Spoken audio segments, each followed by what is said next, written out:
Hi everybody, it's Amber Sharice. Welcome to Letters TV Season 3.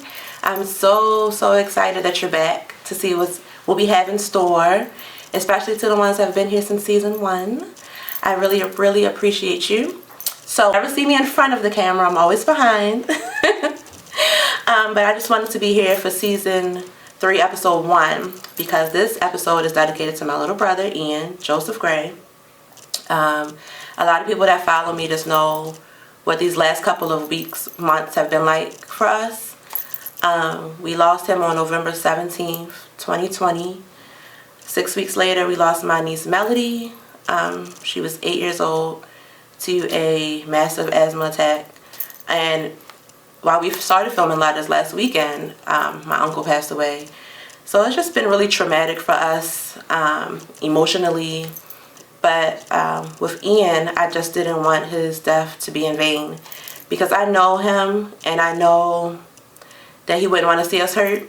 He wouldn't want to see anybody watching us hurt. He was a huge empath, and he would want somebody to be blessed by his testimony. He would not want to see another family suffer how we have suffered. He was light, he was love. He was peace, but he was suffering on the inside. He didn't feel worthy. He did not feel like he was doing enough for somebody that was 25 years old. He felt like because he didn't go to college, he was behind.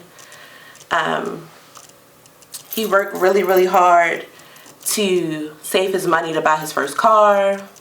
He got his first car. He was so excited about it. Even 2020, right before the pandemic, he got a new job. He was on an up.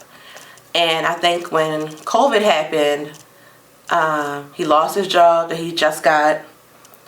His car, he found out he needed an engine. And it's like he was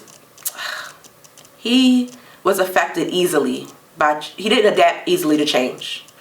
And I think that really took him down. He also, nobody knows this, but probably like me and my mom, and I think his best friend Bree, he had an eating disorder.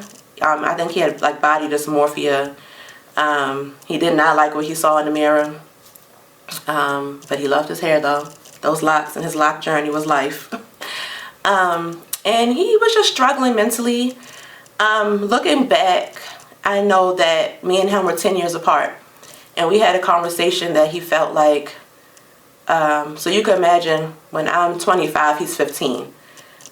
Me and my siblings are out the house. We're adults with children, and he was there alone. He witnessed a turbulent relationship between my mom and his dad. And he felt like he was there alone. He told us that. He felt like he was there alone, where we had each other to navigate that. I know around that time he was smoking marijuana.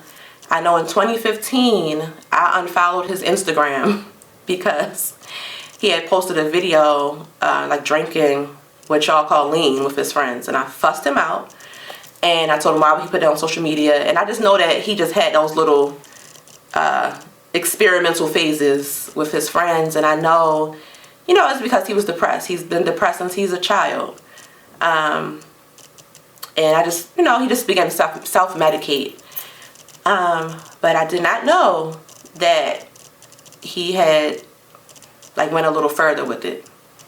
So, when the autopsy came back and I found out that he had a trace of fentanyl in his system, and that's what killed him. And then when I could go back and read his text messages to see, I know that he thought that he was taking Percocet. I know that he thought that he had a prescription for Xanax from his psychiatrist. And I see that he contacted her 5 days after his prescription to get more. So just getting the pieces of the story after he's gone, it's kind of too late. But I realized he was addicted to his pain medication, and then his anxiety medication, and when he couldn't get it from his doctor, he began to get it off the street. And that's not what he was taking. He was taking manufactured pills that somebody was making in their house, obviously, because it killed him. And they told me that what was in his system was not even in the pill that he thought he was taking. If he knew that fentanyl was in the pill, he definitely wouldn't have taken it, but it only takes one pill. And you'll hear the stories after I speak, just about how fentanyl is being like just mass produced into a lot of drugs, even marijuana. And I don't want to see anybody watching us go down this road. I don't think that you want to leave your family like this. And I don't want to see you hurt and suffer. I just want you to thrive. And I feel like if you're depressed, please, please, please speak to someone about it. Because if my brother would have came to me, he probably felt like we would judge him, I don't guess. But if he would have came to me, I'm on pills, I'm struggling, he would still be here. Don't suffer in silence alone. He should still be here because he was so smart. He has so much love to give. He has 13 nieces and nephews. He said he never wanted kids. Those are his kids that loved him so much. He was my baby. The Friday before he died, I called him like 1 in the morning, and he just stayed up on the phone with me, just listened to me vent, and he would give the best advice. He should still be here because he was loved by so many, even though he didn't feel like he was worthy. He should still be here because his smile just was like, just life, just peace. And I don't know. I remember writing his first Christmas list for him, and he wanted a bowl of cereal and a ball. He just was so simple, and just so perfect to me. And I just wish that he felt as perfect as we thought he was. And so now you're going to meet a couple of people that will describe what Ian meant to them, and also talk about their own journeys with drug abuse and substance abuse issues, and how that felt for them, and even being raised by parents who were addicted to drugs, as I was with my dad, and just how I didn't understand like why he wasn't around. And now just being an adult, I know it was just an illness. And so any child going through that, experiencing that right now, just know it's not your fault. And I just hope you enjoy this episode, and I hope that you enjoy the season.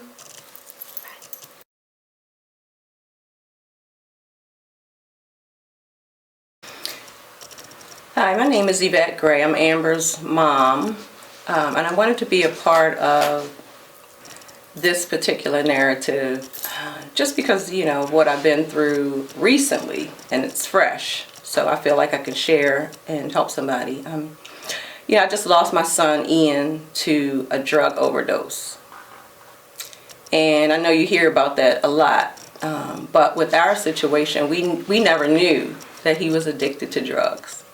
Never knew. There were some signs in hindsight as we look back, and I don't know if as a mom you see it, but you don't see it. I would question him about some of his behavior. He was always an anxious child. So when he obsessed over certain things like his hair or his weight or things like that, I just chalked it up as him being his anxious self. He was always full of anxiety. Even as a little boy, he would run in my bedroom and say he heard about a hurricane on the news, and he wanted to make sure that we would be safe. I mean, he's 6 years old, running down the hallway talking about being safe from a hurricane. What is he doing watching the news, first of all? So I just chalked it up to him having a lot of anxiety. Which he did. He just took things so personally. Everything was a personal attack. So even if we called him out on certain things, he would deny them vehemently. He would deny things. So he was just extra passionate. I guess I saw things, in hindsight, when I look back, there were times when he would shut off his phone and be like on Do Not Disturb.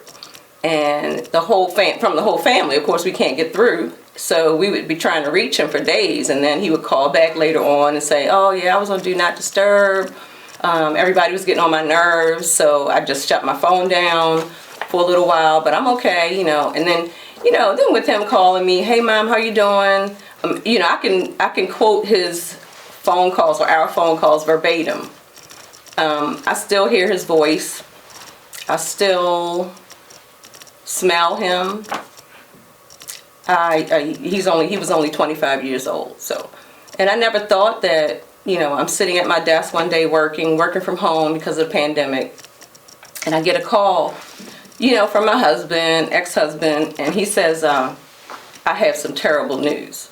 Well, when I saw his name come up on my phone, I was already anxious, but I thought maybe, you know, God forbid, it was his mom, something happened to his mom, because she's up there. She fought and survived COVID by the grace of God. But I was never expecting to get a call, you know, and he said, you know, I have some terrible news. And when he said I have terrible news, I dropped to my knees, because I don't want to hear terrible news about anybody. And when he said Ian, I lost it. Ian is, you know, is my baby. He's the youngest of 4, and my kids are very close. I love seeing them all together at the same time. I have pictures with all of them together at the same time. You know how you just love to see your kids in the same room at the same time. And now I won't be able to see that anymore, you know.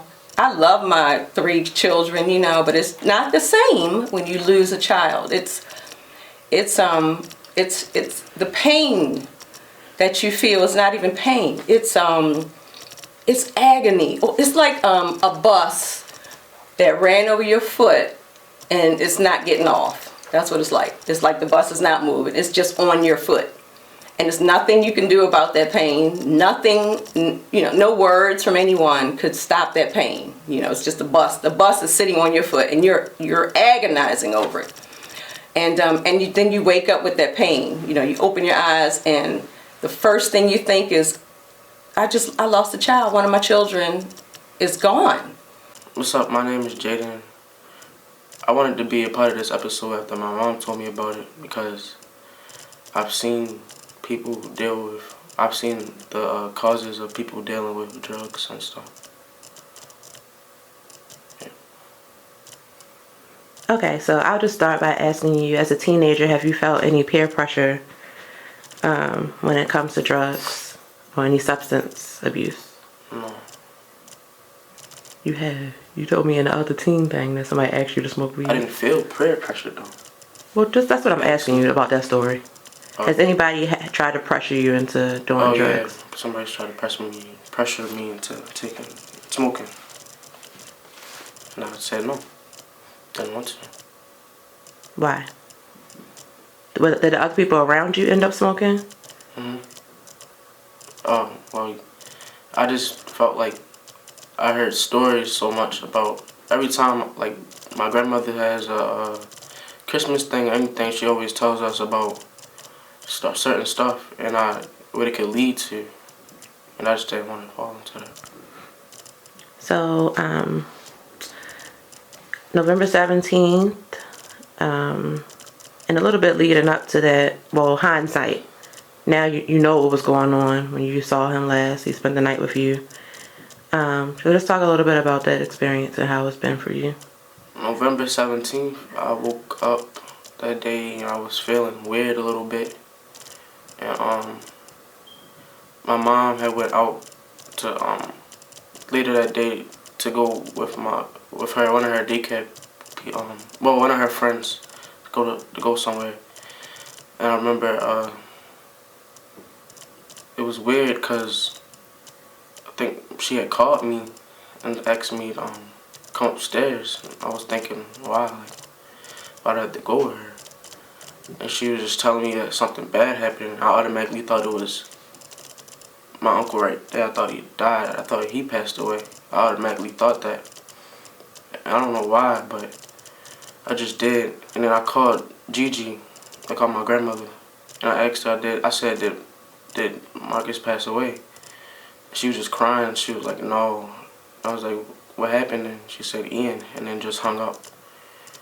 And that made me think about the past weekend when he was nodding off. I just thought he just kept saying he was tired. He was like, I'll never do drugs, I'm tired. And for after that, I was just mad. I was sad, of course, but like I was also mad because he really lied to me. And then I had to realize that it wasn't him talking, it was the drugs talking.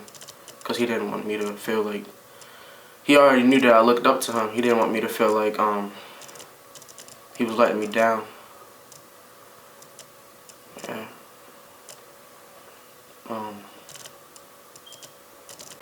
My name is Candace Knight, and the reason why I wanted to be a part of Letters from My Mama is because I wanted not only teens, but whoever is going through with similar situations to understand, one, they're not alone, two, that it's only for a moment. This is something that will forever be a part of your life, but you are able to heal and move forward from it and thrive in your life. My name is Vernon, and I wanted to be a part of this because I'm one of those persons that's going through the turmoil, the heartache, the pain, the withdrawals, the struggle. And I just want to wake everybody up. Those who is going through it, wake you up. And let you know this shit is not a game. It's really not. For me, well, for those who don't know, this is my older brother, Vernon. We have the same mother. And just to be quite frank, I was in season 2, and most people know, so they know a little bit of what my story is already. But we lost our mother at a young age, regrettably starting off due to drug usage. And that has been truly traumatizing to the both of us. Even now, it's been almost 30 years, it'll be 30 years next year. And it's something that you really don't get over. As I mentioned before, it's something that you carry with you throughout your life. The pain can get easier, but it doesn't go away. I can verify for the both of us that we miss our mother every day, every single day. As I mentioned before, there are times where I know for me, I have moments where I break down because I just wish I could call her. I wish I could talk to her about the things that I'm going through, and forgive me if I start crying. There are things that, as in season 2, most don't know, but now my 5-year-old son has been officially diagnosed with autism. So this is something completely new for me, something I never thought about. And I just wish I could call her to talk to her, like, as a mother, to get her opinion and what should I do next, and how do I deal with the stress and the unknown of motherhood. But unfortunately, she is not here. And to be honest, my brother, he has been going through for quite a bit as well. Too damn long. And all because of losing someone is really hard. It's really, really, really hard. But it's truly up to you on which path you want to choose. And unfortunately, I took the wrong one. It could be a lot harder by sometimes you taking the wrong one. And it makes your problems worse. It makes your everyday worse, your everyday life worse. I'm gonna say it like it is. It makes your shit fucked up. Real talk. And I'm gonna tell you, the shit I go through every day is like I have to go out to make money just so I won't be sick. Hi everyone, I am Patsy. You may remember me from Letters Season 2, and Amber invited me back to talk about some other areas and aspects of my life. So today I'm going to talk about my experience of being a child of a mother with a substance use disorder. So Many of you may know that I wasn't raised by my mom, and the reason is because of her substance use issues. When I was about maybe 4 or 5 years old, I went to go live with my aunt and my uncle because my mother had, an alcohol problem. That was what I was aware of at the time. And I just remember actually living with my mom. We lived with my grandmother and my grandfather and one of my uncles, which is my mom's brother actually.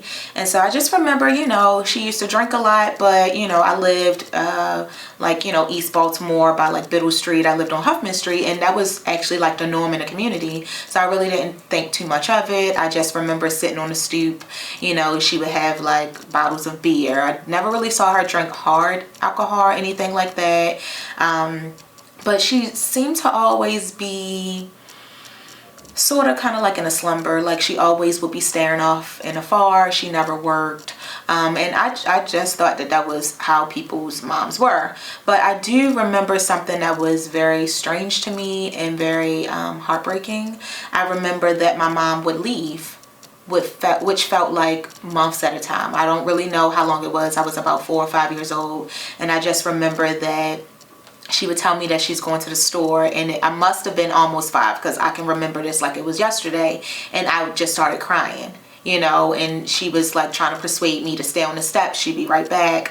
And she just was like, and I was like, no, I want to go with you, because I must have had remembered that when she says she's going to the store and I can't go, that she's not coming back. So she would leave, which felt like months at a time, and one day I would just see her walking up the street, and I just would get really happy. And just imagine being a 4 or 5 year old child, not really understanding what's going on. You just know that your mom is going to the store to get a beer, or going to the store to get candy, or whatever she says she's going for, and don't return. It has to be very hurtful, which it was for me. I do think that contributed towards some of my abandonment issues and trust issues with people when they say they're going to do something, just feeling like I can't trust their word, that they have to show me before I can actually trust them. I'm not a type of person that easily gives trust. So, it also influenced me to want to help people. I saw my mother struggling with alcohol addiction at the time, and then also other people in the community struggling and, getting into fights, getting into arguments, and, just having a lot of issues. My mom wasn't very aggressive, but, when she drank, she really didn't want to kind of I guess have responsibilities as a mom. She didn't really have many, because she lived with her mom and her dad, who really helped her out. But I think that is one of the reasons why I became a mental health therapist, and wanted to help people kind of heal from those things, especially children who had to deal with parents who had substance use disorders. So I'm not a big drinker. I don't have an interest in drinking or drugging or anything like that. I know that it's something that some children choose to do because they saw that's how their parents may have handled situations or issues. I don't know if my mom started drinking and drugging because of depression or anxiety. I don't know if she was self-medicating, or if I don't know if she was doing it for recreational reasons. I know that people decide to do things for different reasons, and then sometimes they develop an addiction. I'm not sure what my mom's reason was. She passed away in 2016. I will say that as I got older, my mom would continuously tell me that she's going to get us back, because we, had to go live with my aunt and my uncle because my mom wasn't well enough to take care of us. I never had a healthy relationship with my mother because of those reasons. And my name is Marcus. And basically, I was contacted by Letters TV, and they asked me to speak in this on this awareness episode, so I figured why not. I guess I'll start from the beginning. Just growing up, it was a lot of. It was just weird. We thought it was normal, but it wasn't. We grew up finally and looked back and realized that it was a lot of abuse, and it was a lot of things going on that basically shouldn't have been. I remember me personally being abused.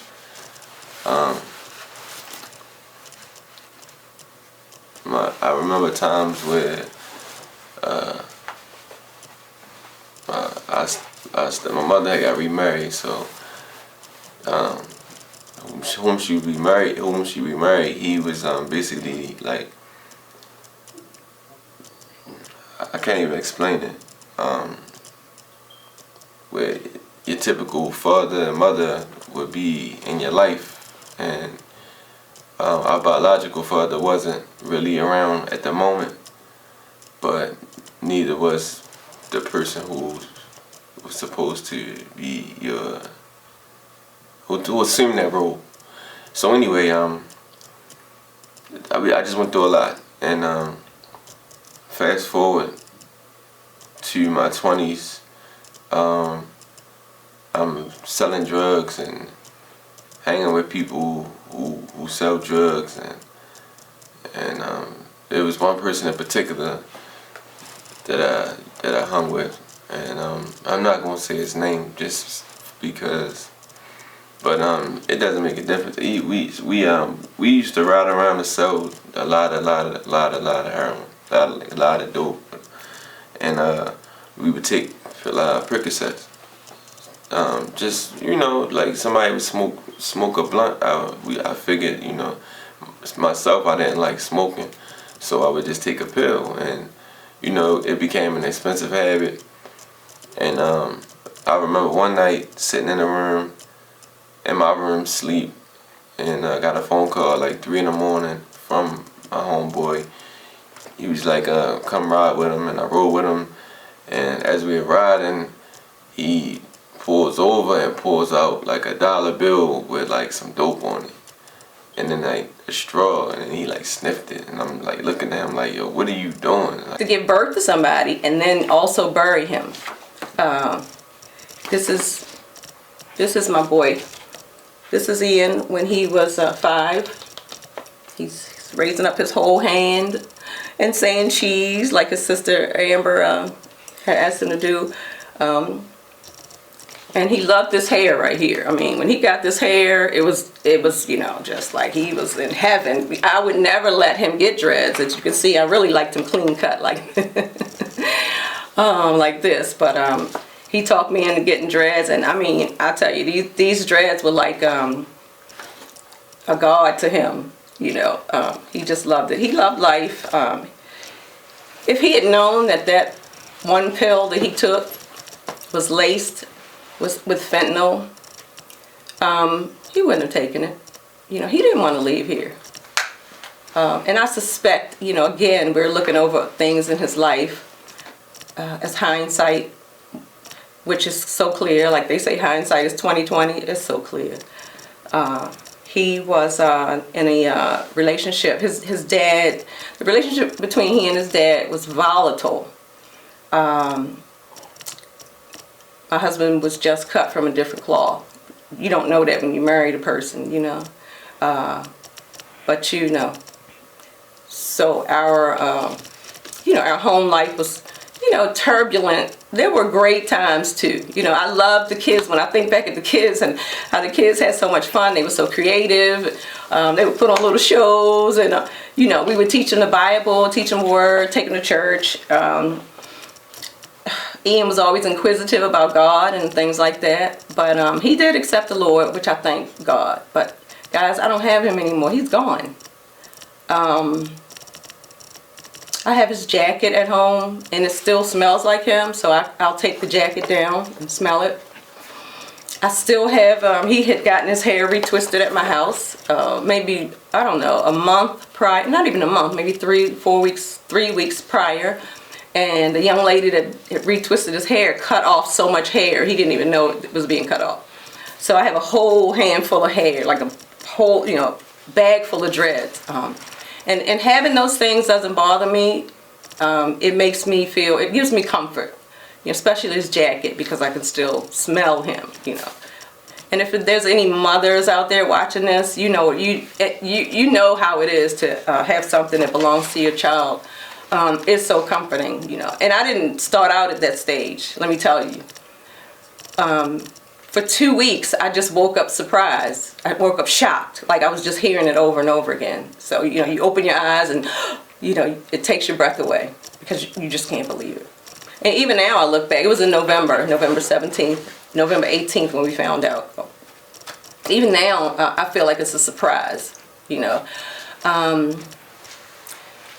But moms, just, you know, watch your children. I knew Ian was depressed, so I did send him, or I talked him into going to a psychiatrist. So he saw a psychiatrist. She prescribed him 5 different medications, and I took 3 of them away because I thought that was too much medicine. I didn't think he needed all that. But one of them was the anxiety pill. Maybe not Xanax, but, you know, there was an anxiety. Yeah, it was Xanax. And I think that when he started taking those, he got addicted to those. He didn't take them as prescribed. But I didn't know that.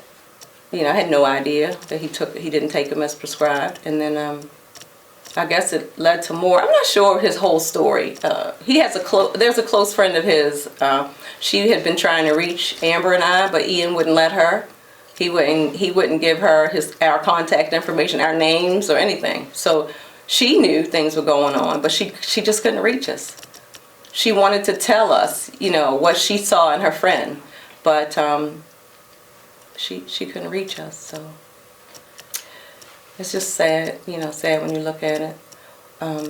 So as I gather from the medical examiner, he took the pills and fell asleep. And I talked to my niece, who's a nurse, because, you know, even though the medical examiner said, you know, Amber asked great questions of the medical examiner, questions that I would ask. Did he have any pain when he died?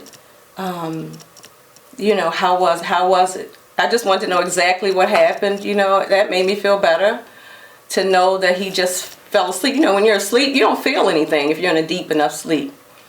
And I know it's kind of bizarre, but that makes me feel better that he didn't suffer. You know, he didn't suffer any pain. He just went to sleep. And fentanyl. It was so little fentanyl in the pill, but I read that it was 200 times stronger than heroin. I read that.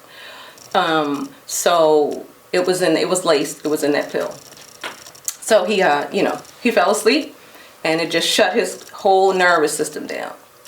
So stopped breathing, heart stopped beating, and he just went to sleep. So I mean, and I don't give a damn if it's raining golf balls. If I don't have the money, I'm outside. I mean, and let me tell you, me and my sister was just talking about this on the way up. You know, a lot of people talk about overdoses. It takes 5 or 6 pills to get high, but it takes 1 just to take you the fuck away, man. 1 pill. Me myself, I'm tired of it. I'm tired of it. It's days I just want to put a bullet in my head, just to end it. And the first person I call is this one right here. I love this woman to death. There ain't nothing I won't do for her. There ain't nothing she won't do for me. But to those who are experimenting, put it down. I tell you now, put it down. It's not a game. It's not a game. It's really not. It's really not a game. It's fun in the beginning. It's fun in the beginning. But it's hell in the end. So how did it start for you, Vernon? I'm almost there. I'm almost there. Trying to substitute the pain. Peer pressure. Hanging in the wrong places. Being with the wrong people. It's really, it's been so long. It's been real long. I mean, too long. And now I'm at the end of my rope. I'm at the end of my rope. I gotta do something about this, or it's gonna take me away. And I ain't trying to go like that. I got a grandson I never met, 4 years old. My nephew, like she said, he just got diagnosed with autism. I mean, he needs me just as much as I need him. So, like I say, for all those who picking it up, put it down. If you don't pick it up, it can't get in you. And once you get that monkey on your back, it's a wrap. It's a wrap because you gotta feed it. You gotta feed it. And believe me, I done everything but suck the dick. So, I mean, for those who don't know, I'm here to wake you up. I'm here to open your eyes. You better open your eyes. I'm telling you, it's not a game. And it ain't no drugs on the street. Everybody's addicted to fentanyl. Ain't no heroin out here. Ain't no cocaine out here. It's all animal trained. All animal trained. So, like I say, if you don't know, you better wake up. Because it will wake you up. And you won't fuck around and wake up dead. Do you feel like it was a progression? Like, was something a gateway? Like, did you start, like, I'm smoking weed first? Marijuana. My grandpa always told me, boy, put the J down. The J gonna lead to something else. I tell him, man, you don't know what you're talking about, man. You're old way. Go ahead. I went from marijuana to cocaine, from cocaine to heroin, from heroin to fentanyl. And it ain't nothing past fentanyl. It's nothing past fentanyl.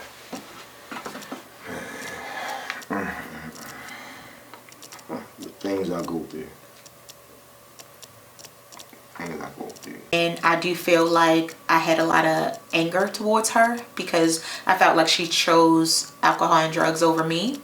When I was pregnant with my daughter, I had a lot of anger towards my mother because I felt like, you know, even all these years later, I was 23 at the time, she still had not chosen to give that up. And I was a professional at the time. I was a case manager for drug court, and I still could not kind of deal with my things I was dealing with. I still was dealing with it in a hard way. It wasn't until I was in grad school and we had my group therapy class that I realized that some people have their parents right there with them, and it's still unhealthy. So I will say because of my mom, I did not choose to use alcohol. I will say because of my mom, I did choose to become a therapist. And I will say before she passed away, I had the fortunate blessing to be able to kind of reconcile with her. You know, she came to my house. She ended up moving around the corner from me, oddly enough. God does everything perfectly. But she moved around the corner from me. And my daughter was able to see her from time to time as she walked up the street to go to the store. Hopefully not to get a beer.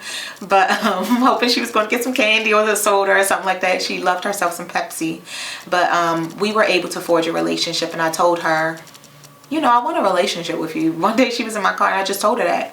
And she was like, you know, I just don't know if, you know, the right things to say. I say, it's no right things you need to say. I'm not looking for you to raise me. I'm just looking for you to be a part of my life.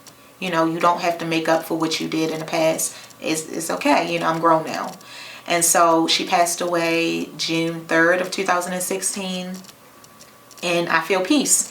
You know, I still don't have a desire to drink or do any drugs or anything like that. And I'm not, you know, looking down on anybody who decided that path because I know that it can go both ways. It could have been me, you know, but I'm just so fortunate that God allowed me to be able to now offer healing opportunities to other people because of my experience and that I'm not broken because of it. If you are a child and your parents have a substance use disorder, it's not your fault.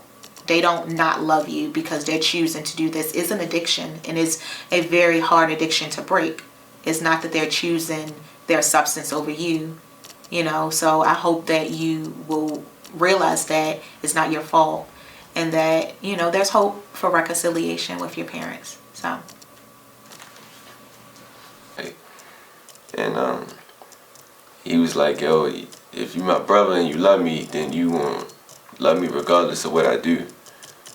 And he pulled off, and I thought about what he said, but you know, it always stuck with me, you know. Even like family, like we not perfect, and we all do things that the next one doesn't like, or you know, but we still love him, you know. And he wasn't family, but to me he was family. He ended up getting arrested for 2 years and came home on his daughter's birthday and overdosed while he was holding his daughter at her birthday party. And it was just crazy. That's around like when I started like feeling like like real, like pain, like real pain, you know. I started like just going. This time in my life, I went from living with my daughter and my mother and holding down a steady job, and everything was cool. And then like it seemed like almost overnight I just turned into this different person. When one day I didn't have any Percocets, and I tried heroin, and it was like once I tried it, that was it, you know. I had to spend the rest of my life making mistakes, being at my lowest of lows. I mean, I got 1,000 stories, but I got so much time here. But basically watch my family just basically beg and plead for me to get help. And a lot of people wouldn't even know about that had I not said it just now, or if you weren't close to us and we didn't tell you.